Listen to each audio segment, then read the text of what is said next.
और थोड़ा बहुत कागज और स्टेशनरी का भी काम है।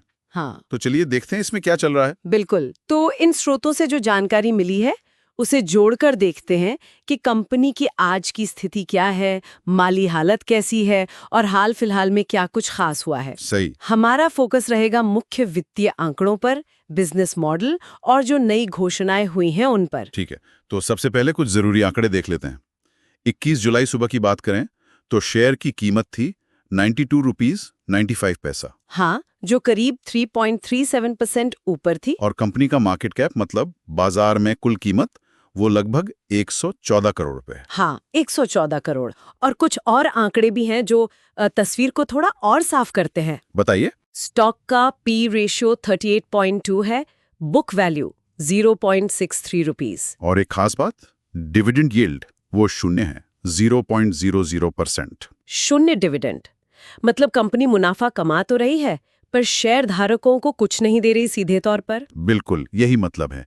और आरओसी यानी रिटर्न ऑन कैपिटल एम्प्लॉयड वो है 7.46%। और आरओई रिटर्न ऑन इक्विटी वो 5.76% है। तो ये आंकड़े दिखाते हैं कि कंपनी अपने लगाए हुए पैसे पर कितना कमा पा रही है। एक और चीज, पिछले एक साल में स्टॉक की कीमत 28% गिरी है। लेकिन अगर 5 साल का देखें तो हाँ, 5 साल में 36% बढ़ी भी है। यहीं पर एक मतलब अजीब सी बात है ना। हाँ, देखिए, पिछले 12 महीनों टीटीएम में बिक्री में 1364% की बढ़ोतरी हुई। बहुत जबरदस्त। और मुनाफा 252% उछला है। इतनी शानदार ग्रोथ, लेकिन शेयर की कीमत पिछले साल गिरी। ये थोड़ा चौंकाता है। बिल्कुल, ये एक विरोधाभास जैसा लगता है। अच्छा, विश्लेषण में एक अच्छी बात यह भी है कि कंपनी पर कर्ज लगभग नहीं है, ऑलमोस्ट डेट फ्री। ये तो प्लस पॉइंट है। हाँ, लेकिन कुछ चिंताएं भी हैं। जैसे हमने कहा, डिविडेंड नहीं दे रही है मुनाफे के बावजूद। और कंपनी की जो कुल आय है उसमें 2.6 करोड़ रुपए अन्य आय या अदर इनकम के तौर पर दिखाए गए हैं। अच्छा, ये अन्य आय कहाँ से आ रही है ये साफ नहीं है। डेटा में इसका ब्रेकअप नहीं है, तो ये एक सवाल है। और एक और बड़ी चिंता शायद ये है देनदारों से पैसा वसूलने में। मतलब डेटर डेज वो औसतन 164 दिन है। 164 दिन? अरे बाप रे। मतलब जो माल उधार पे बेचा उसका पैसा वापस आने में लगभग 5.5 महीने लग जाते हैं। हाँ, बिल्कुल यही मतलब है। ये तो किसी भी बिजनेस के कैश फ्लो के लिए बहुत बहुत ही ज्यादा दबाव वाली बात हो सकती है। सही कहा, ये बहुत ज्यादा है। और ये शून्य डिविडेंड वाली बात, क्या पता ये पैसा वापस बिजनेस में लग रहा हो या फिर कैश की कोई तंगी हो, जैसा कि 164 डेटर डे से इशारा मिलता है। कहना मुश्किल है, हो सकता है ग्रोथ के लिए पैसा रोक रहे हो सकता है। बिना और जानकारी के पक्के तौर पर कुछ नहीं कह सकते। और देखिए, इस सब के बीच कंपनी में हाल में काफी हलचल भी हुई है। हाँ, जुलाई में तो काफी कुछ हुआ लगता है। हाँ बिल्कुल, कई घोषणाएं हुई एक के बाद एक। जैसे 11 जुलाई को राइट्स शेयर जारी किए गए। राइट्स शेयर यानी मौजूदा शेयर धारकों को ही और शेयर खरीदने का मौका। हाँ, ₹1 प्रति शेयर के भाव पर।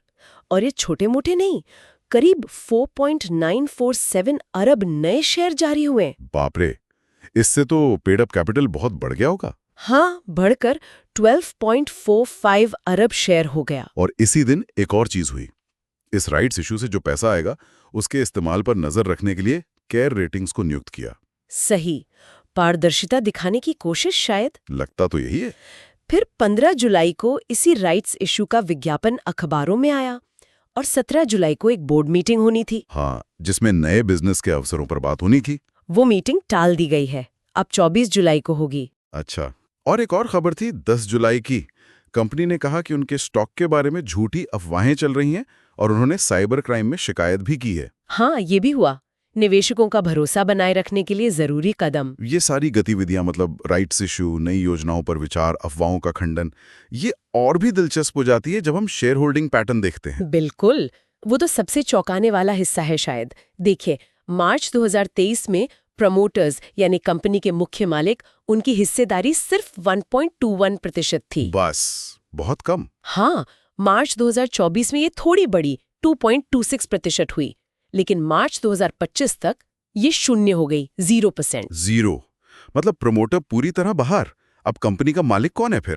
अब पूरी 100% हिस्सेदारी पब्लिक के पास है, आम निवेशक। सब पब्लिक के पास। हाँ, और इसी दौरान शेयर होल्डर्स की गिनती में जबरदस्त उछाल आया। मार्च 2023 में सिर्फ 1643 शेयर होल्डर थे सिर्फ 1600? और मार्च 2025 तक ये संख्या बढ़कर 1,52,196 हो गए, 1.5 लाख से ज्यादा। क्या बात है, मतलब छोटे रिटेल निवेशक भारी संख्या में आए हैं और प्रमोटर निकल गए। बिल्कुल यही तस्वीर बन रही है। तो अगर हम सारी बातों को एक साथ रखें, IIFL एंटरप्राइजेज एक ऐसी कंपनी है जिसके हालिया वित्तीय आंकड़ों में मतलब बिक्री और मुनाफे में जबरदस्त उछाल है। हाँ, आंकड़े तो यही कहते हैं। लेकिन शेयर की कीमत गिरी है पिछले साल। हाँ। कंपनी पर कर्ज नहीं है, जो अच्छा है, पर डिविडेंड नहीं देती और पैसा वसूलने में बहुत टाइम लगता है। कि 164 दिन। और हाल में बहुत एक्शन हुआ है। राइट्स इशू, अफवाहों का खंडन, नई योजनाओं के लिए मीटिंग टाली गई है। और सबसे बड़ा बदलाव, मालिकाना हक में प्रमोटर गायब हो गए और लाखों नए रिटेल निवेशक आ गए हैं। ये सब मिलाकर सोचने पर मजबूर करता है। यहाँ एक सवाल मन में आता है, ये सारी हालिया कड़ियां, राइट्स इशू से पैसा जुटाना, नए बिजनेस की तलाश करना, प्रमोटरों का पूरी तरह से निकल जाना और 100% पब्लिक होल्डिंग, ये सब किस तरफ इशारा कर रहे हैं? हाँ, मतलब कंपनी की असली रणनीति क्या हो सकती है अब? खासकर जब पुराने चलाने वाले यानी प्रमोटर अब तस्वीर में ही नहीं है। इस पर आगे नजर रखनी होगी कि कंपनी किस दिशा में जाती है। बिल्कुल देखने वाली बात होगी।